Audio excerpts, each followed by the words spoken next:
Praise the Lord. കർത്താവായ യേശുക്രിസ്തുവിന്റെ ധന്യ തിരുനാമത്തിൽ എല്ലാ പ്രിയപ്പെട്ടവർക്കും പ്രഭാതവന്ദനം അറിയിക്കുന്നു. ഈ പ്രഭാതത്തിൽ ദൈവ സന്നിധിയിലേക്ക് അടുത്തു വരുവാൻ കർത്താവ് നമുക്ക് തരുന്ന വിലപ്പെട്ട സാവകാശത്തെ ഓർത്ത് നന്ദി പറയുന്നു. രാത്രിയുടെ യാമങ്ങളിൽ ദൈവത്തിന്റെ കൃപ അനുഭവിക്കാൻ ദൈവം നമ്മളെ സഹായിച്ചല്ലോ. സുഖകരമായ ഉറക്കം തന്നല്ലോ. സന്തോഷത്തോടെ വീണ്ടും ഒരു പുതിയ പകൽ കാലം കാണുവാൻ, ഒരു പുതിയ പ്രഭാതം കാണുവാൻ കർത്താവ് തന്ന വിലയേറിയ സാവകാശത്തെ ഓർത്ത് നമുക്ക് ദൈവത്തിന് നന്ദി പറയാം. ഒരു വേദവാക്യം വായിച്ച് ചില ചിന്തകൾ നിങ്ങളോടൊപ്പം പങ്കിടുവാൻ കർത്താവിൽ ശരണപ്പെടുന്നു. മത്തായി എഴുതിയ സുവിശേഷം 5-ാം അധ്യായം അതിന്റെ 10-ാമത്തെ വാക്യം. നീതിക്ക് വിശന്ന് ദാഹിക്കുന്നവർ ഭാഗ്യവാന്മാർ, അവർക്ക് തൃപ്തി വരും. വാക്യം 6. നീതി നിമിത്തം ഉപദ്രവിക്കപ്പെടുന്നവർ ഭാഗ്യവാന്മാർ, സ്വർഗരാജ്യം അവർക്കുള്ളത്. 10-ാമത്തെ വാക്യം. ഉത്കൃഷ്ട ധർമ്മനീതിയുടെ ജീവിത പാതയിലേക്ക് ജനങ്ങളെ നയിക്കുന്ന പ്രായോഗിക സന്ദേശമാണ് ഗിരിപ്രഭാഷണം. സീനായി മലയിലെ കൽപ്പനകളിൽ നിന്ന് പ്രേരകമായിരിക്കുന്ന മനോഭാവങ്ങളിലേക്ക് വിരൽ ചൂണ്ടുന്നു.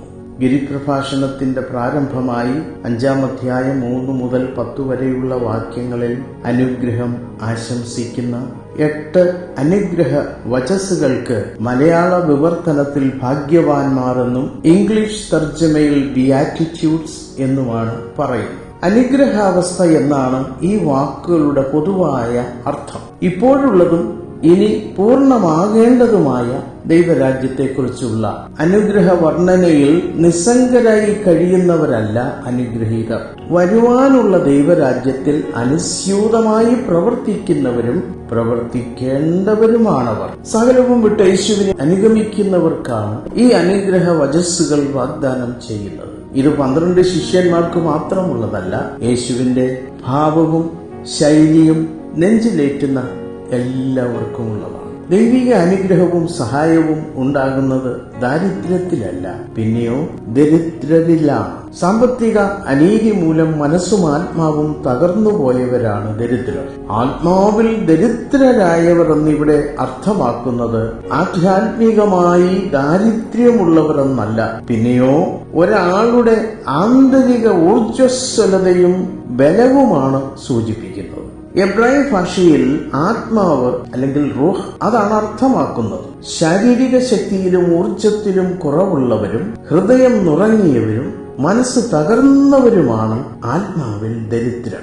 സാമൂഹികവും സാമ്പത്തികവുമായ അനീതി മൂലം പീഡനവും കഷ്ടതയും അനുഭവിച്ച് ആന്തരിക ഊർജം നഷ്ടപ്പെട്ട ഭക്തിയുള്ളവരെയാണ് ഈ അനുഗ്രഹ വചസ്സുകൾ സൂചിപ്പിക്കുന്നത്. ദുഃഖത്തിലും കഷ്ടപ്പാടിലും ദുരിതത്തിലും സൗമ്യതയോടെ കരുണാപൂർവം ഹൃദയശുദ്ധിയോടെ നീതിക്ക് വിശന്ന് ദാഹിക്കുന്നവരാണവർ. തിന്മ നിറഞ്ഞ ഒരു സംവിധാനത്തെയും ഘടനയെയും വിനീതമായി സ്വീകരിക്കുകയല്ല, പിന്നെയോ നീതിക്കായുള്ള തീക്ഷ്ണമായ പോരാട്ടത്തിലൂടെ ന്യായം നിലനിർത്താൻ നിസ്വാർത്ഥരായി പ്രവർത്തിക്കുന്നവരാണ് അനുഗ്രഹീതർ. നമുക്കും പ്രാർത്ഥിക്കാം. കർത്താവേ, ഹൃദയം നുറുങ്ങിയവരുടെ സമീപസ്ഥനും മനസ്സ് തകർന്നവരെ രക്ഷിക്കുന്നവനുമായ ദൈവമേ, ഹൃദയശുദ്ധിയോടെ നീതിപൂർവകമായ സമാധാനത്തിന്റെ വക്താക്കളാകുവാൻ ഞങ്ങളെയും ഉണർത്തണമേ എന്ന് കണ്ണുകൾ അടയ്ക്കാം, സ്തോത്രം ചെയ്യാം. ഞങ്ങളെ അതിവാത്സല്യമായി സ്നേഹിക്കുന്ന ഞങ്ങളുടെ ദൈവമേ, വാഴ്ത്തപ്പെട്ട സ്വർഗീയ നല്ല പിതാവേ, നല്ല പ്രഭാത സമയത്തിനായി നന്ദി പറയുന്നു, സ്തോത്രം ചെയ്യുന്നു. ഈ പ്രഭാത യാമത്തിൽ അവിടുത്തെ സന്നിധിയിലേക്ക് അടുത്തു വരുവാൻ കർത്താവെ, നല്ല ആലോചനകളാൽ ഞങ്ങളുടെ ഹൃദയങ്ങളെ നിറയ്ക്കുവാൻ കർത്താവ് തന്ന ഭാഗ്യത്തിനായി സ്തോത്രം. അവിടുന്ന് നന്മയും കരുണയും ദീർഘക്ഷമയും മഹാദയും ഉള്ള നല്ല ദൈവമാകിയാൽ അവിടുത്തെ സന്നിധിയിലേക്ക് ഈ പ്രഭാതത്തിൽ ഞങ്ങൾ അടുത്തു വരികയാണ്. കർത്താവെ, അനുഗ്രഹീതമായ ഒരു ആത്മീക സ്ഥിതിയിലേക്ക് ഞങ്ങളെ നടത്തുന്ന അവിടുത്തെ ദയയ്ക്കായി സ്തോത്രം ചെയ്യുന്നു. കർത്താവെ, ഞങ്ങൾ ആത്മാവിൽ ദരിദ്രരായി തീരുവാൻ, ഭാഗ്യപദവിയിലേക്ക് എത്തുവാൻ കർത്താവ് ഞങ്ങൾക്ക് തന്ന നല്ല ആലോചനകൾക്കായി സ്തോത്രം ചെയ്യും. അവിടുത്തെ പൊന്നുകരങ്ങൾ നിങ്ങളെ തന്നെ സമർപ്പിക്കുന്നു. പ്രാർത്ഥന കേട്ട് കൃപയ്ക്കായി സ്തോത്രം, മഹത്വം അങ്ങേക്ക് യേശുവിൻ നാമത്തിൽ തന്നെ പിതാവേ, ആമേൻ. സ്തോത്രം.